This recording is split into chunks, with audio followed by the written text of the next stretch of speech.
आर्पिट machine को देखता रहा। उसके हाथ कांप रहे थे। उसने अपनी पूरी जिंदगी इसी पल के लिए लगा दी थी। बरसों की रिसर्च, न जाने कितनी नाकाम कोशिशें। वो समय की यात्रा के रहस्य को सुलझाने की जिद पर अड़ा था। ताती ही लैब मशीनों की गुंजन से भरी हुई थी। तारें जमीन पर सांपों की तरह फैली हुई थीं। कंप्यूटर जटिल समीकरणों से झिलमिला रहे थे। हवा में उम्मीद की बिजली कड़क रही थी। आज वही दिन था। आर्पिट ने गहरी सांस ली। उसने अपने चश्मे को सही किया। उसने आखिरी स्विच दबाया। एक तेज रोशनी से कमरा भर गया। रोशनी धीमी हुई। जैसे ही कमरा अंधेरे में डूबा, एक अजीब सी शांति छा गई। आर्पिट खुद को एक अलग ही जगह पाता है। लैब गायब थी। वो सोच में पड़ गया कि आखिर ये जगह है कहां। वो अनजानी जगहों से घिरा हुआ था। हर तरफ अजीबोगरीब चीजें थीं जो उसने पहले कभी नहीं देखी थीं। हवा में धूल और पुरानी किताबों की गंध थी। ये गंध उसे बचपन की याद दिला रही थी। वो लड़खड़ाता हुआ मशीन से बाहर निकला। उसके कदम डगमगा रहे थे। आ गया हो। हर चीज में एक रहस्य छुपा हुआ था। आर्पिट उस कमरे को पहचान गया। ये वही कमरा था जहां उसने अपने बचपन के कई दिन बिताए थे। ये उसके दादाजी का स्टडी रूम था। यहाँ की हर चीज उसे अपने दादाजी की याद दिला रही थी, लेकिन ये अलग दिख रहा था। नया, ज्यादा जीवंत, जैसे समय ने इस कमरे को फिर से जिंदा कर दिया हो। वो समय में पीछे चला गया था। उसे यकीन नहीं हो रहा था कि ये सब सच में हो रहा है।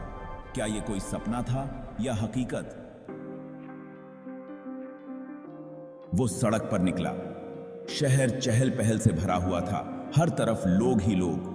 पुराने जमाने की गाड़ियां सड़कों पर दौड़ रही थीं, जैसे समय थम गया हो। पुराने फैशन के कपड़े पहने लोग फुटपाथ पर जल्दी जल्दी चल रहे थे। आर्पिट यादों की लहर में बह गया, खो गया। ये उसके बचपन का शहर था, उसकी यादों का शहर। वो शहर जिसे वो जानता था, पहचानता था, लेकिन अब ये अलग था। जिंदा और भी चमकदार। उसने एक छोटे लड़के को देखा, लाल गेंद से खेलते हुए देखा। उस लड़के का चेहरा कितना जाना पहचाना था। वो खुद था। आर्पिट अपने ही अतीत को देख रहा था, अपने बचपन को। आर्पिट की नजर सड़क के उस पार खड़े एक आदमी पर पड़ी। वो छोटे आर्पिट को एक अजीब सी नजर से देख रहा था। उस आदमी का चेहरा अंधेरे में छिपा हुआ था। आर्पिट के रीढ़ की हड्डी में सिहरन दौड़ गई। ये आदमी कौन था? और वो उसके छोटे रूप को इतनी गौर से क्यों देख रहा था? उसने जांच करने का फैसला किया। उस आदमी के हाव भाव से आर्पिट को कुछ अजीब सा डर लग रहा था। उसे ऐसा महसूस हो रहा था कि यह कोई मामूली आदमी नहीं है। आर्पिट उस आदमी का पीछा करने लगा। उसकी आंखों में एक अजीब सी चमक थी, जैसे उसे किसी गहरे रहस्य का पता चल गया हो। वो एक धुन में चल रहा था। उसके कदमों में एक अजीब सी तेजी थी, जैसे उसे किसी महत्वपूर्ण जगह पर पहुंचना हो। वो आर्पिट को संकरी गलियों के भूल भुलैया से ले गया। हर गली में अंधेरा और रहस्य छिपा हुआ था, जैसे ये गलियां खुद एक कहानी कह रही हों। हर मोड़ पर रहस्य गहराता गया। आर्पिट के दिल की धड़कन तेज हो गई। उसे लगा जैसे वो किसी बड़े रहस्य के करीब पहुंच रहा हो। बीका थी। आखिरकार वो एक पुरानी इमारत में दाखिल हुआ। इमारत की दीवारें पुरानी और जर्जर थीं, जैसे उन्होंने कई कहानियां सुनी हों। मैं सावधानी से उसके पीछे गया। हर कदम पर मुझे डर था कि कहीं वो मुझे देख न ले। वो खुद को एक गुप्त मीटिंग में पाता है।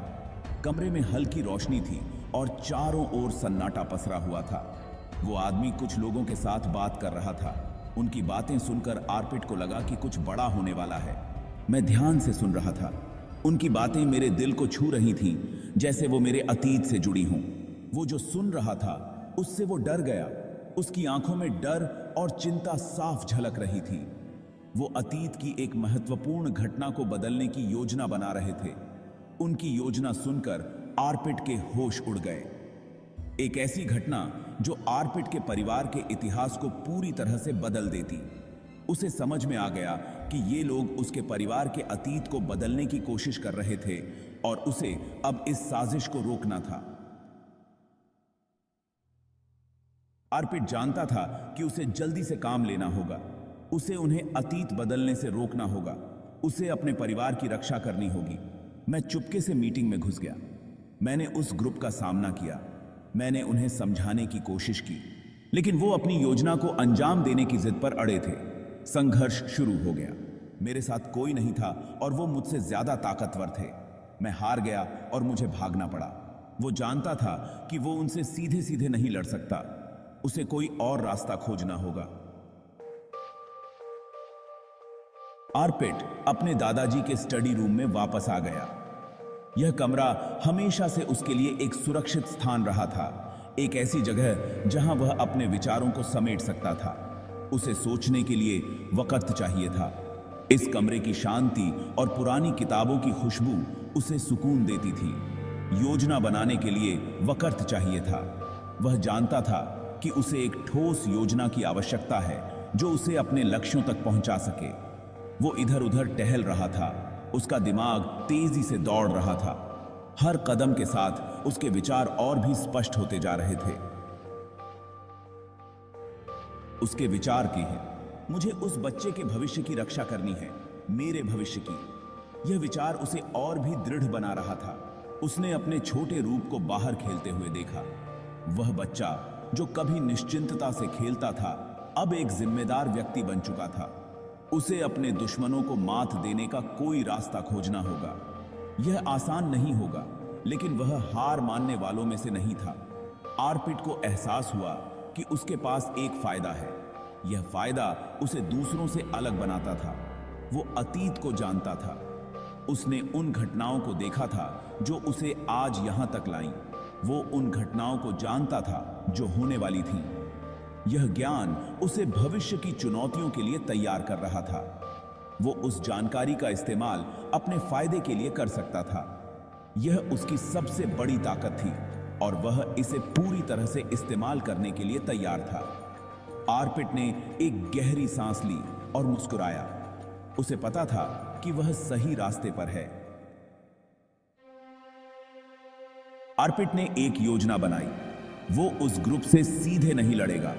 वो अतीत के अपने ज्ञान का इस्तेमाल घटनाओं में हेर फेर करने के लिए करेगा। वो समय का रक्षक बनेगा। मुझे सावधान रहना होगा, हर कदम मायने रखता है। उसने अगले कुछ दिन अपनी चालों को सावधानी से अंजाम देने में बिताए। उसने सुराग छोड़े। उसने शक के बीज बोए। उसने घटनाओं को एक अलग दिशा में मोड़ दिया। उसके प्रयास सफल रहे। उस ग्रुप की योजना विफल हो गई। अतीत को बदलने की उनकी कोशिश नाकाम रही। आर्पिट ने अपने परिवार के इतिहास को बचा लिया था। अपना मिशन पूरा करके आर्पिट अपने समय में वापस लौट आया। वो टाइम मशीन से बाहर निकला। लैब बिल्कुल वैसी ही थी जैसी उसने छोड़ी थी। वो वापस आ गया था, लेकिन वो हमेशा के लिए बदल चुका था। मैंने समय की नाजुक बुनावट को देखा है। मैंने इसकी जिम्मेदारी का भार महसूस किया है। उसके पास बताने के लिए एक कहानी थी। आर्पिट ने एक किताब लिखने का फैसला किया। वो अपने अनुभव को दूसरों के साथ बांटना चाहता था। वो दूसरों को समय के साथ छेड़छाड़ करने के खतरों से आगाह करना चाहता था। आर्पिट अपनी मेज पर बैठा था। उसकी उंगलियां कीबोर्ड पर तेजी से चल रही थीं। उसने अपने दिल और दिमाग को अपनी लेखनी में उतार दिया। उसने अपनी यात्रा के बारे में लिखा, समय के महत्व के बारे में लिखा। हर पल कीमती है। समय एक तोहफा है। उसने खिड़की से बाहर देखा। शहर नीचे चहल पहल से भरा हुआ था। हर गुजरती हुई गाड़ी, हर राहगीर, हर पल कीमती था। आर्पिट जानता था कि उसकी यात्रा अभी खत्म नहीं हुई है। भविष्य में अनंत संभावनाएं थीं और वो उनका सामना करने के लिए तैयार था। वो एक समय यात्री था, समय का रक्षक। इस वीडियो को लाइक करें, चैनल सब्सक्राइब करें तथा अपने अन्य मित्रों तक शेयर करें। इस वीडियो को देखने के लिए आपका बहुत बहुत धन्यवाद।